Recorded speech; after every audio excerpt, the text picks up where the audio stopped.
We start with Premier A, and Melrose remain 6 points clear with 3 games to go in their bid to win back-to-back Scottish Championships. They left it late at home to Stirling County, being behind 13-5 with 8 minutes to go. But 2 late tries from Grant Runciman, then Alan Dodds, sealed the 4 points and put them up to 58 for the season. Fraser Thompson scored a try in the first half, with Andrew Skeen kicking 2 conversions. Here's Alan Dodds. That's what we came here to do, was get the win and get 4 points and keep ourselves top of that league. That's what we've done today, so it's excellent. The breakdown was a bit of a lottery, and we struggled to get a bit of continuity in our game, which we kind of thrive on, to try and play quite a fast game and move teams about. So we didn't really get that going today. Blame the referee or blame ourselves for not getting through those phases, I think's the other thing. But and got there in the end, and eventually got over the line a couple of times and got the win. Third place Gala travelled to take on second place Dundee High at Mayfield, but just missed out on the win, going down 15-12 despite tries by Peter Palapoy and Alan Emond, one of them converted by Lee Miller. The result means they slipped to fourth as Curry got a home win against Aberdeen Grammar 34-21. With Gala only having 2 games to go, including Melrose at home in a fortnight, things are getting tense to decide who will get the 3 places in the British and Irish Cup competition next season.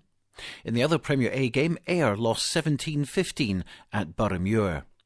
Moving on to Premier B, and the top of the table clash took place at Mansfield Park between unbeaten Hawick and Heriots. It was a ding-dong battle with the lead changing hands throughout the game. Neil Rennick kicked 2 penalties while Ross Armstrong got another, but a late try from Mark Learmonth to add to the first half score from Colin Gowdy was enough to give Heriots the spoils and win the game 17-9 with a 2-0 win in the try count.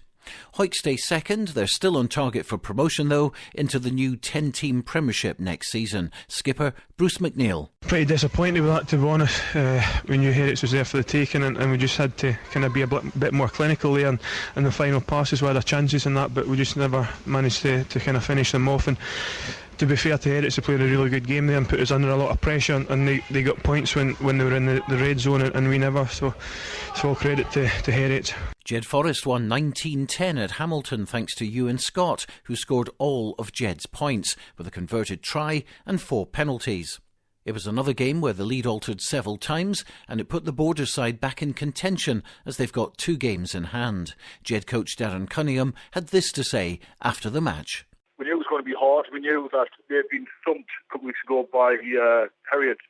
We thought it would be targeting this game, and so we knew it wasn't going to be easy, and they certainly didn't make it easy for us. It was bigger conditions, and I thought we played really well, to be honest. In the first half, we created lots and lots of chances, got through, broke the line probably 4 or 5 times, and another day we could have been 4 or 5 tries up in the first half, but it wasn't to be, and the lads had to stick in it, and thought we dominated at the set piece.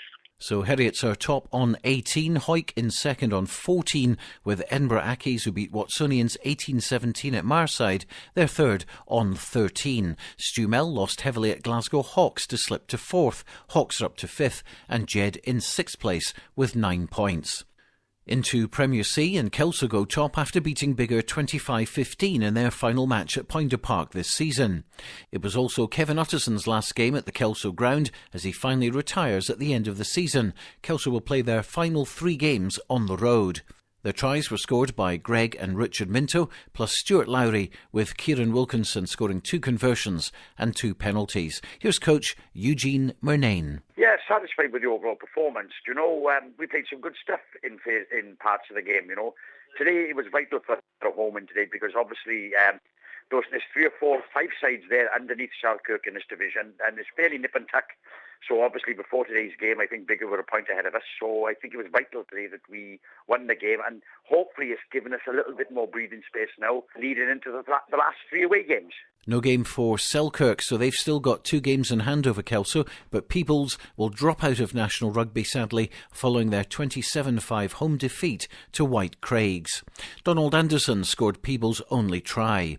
In the other Premier C match, West of Scotland beat Falkirk 18-17.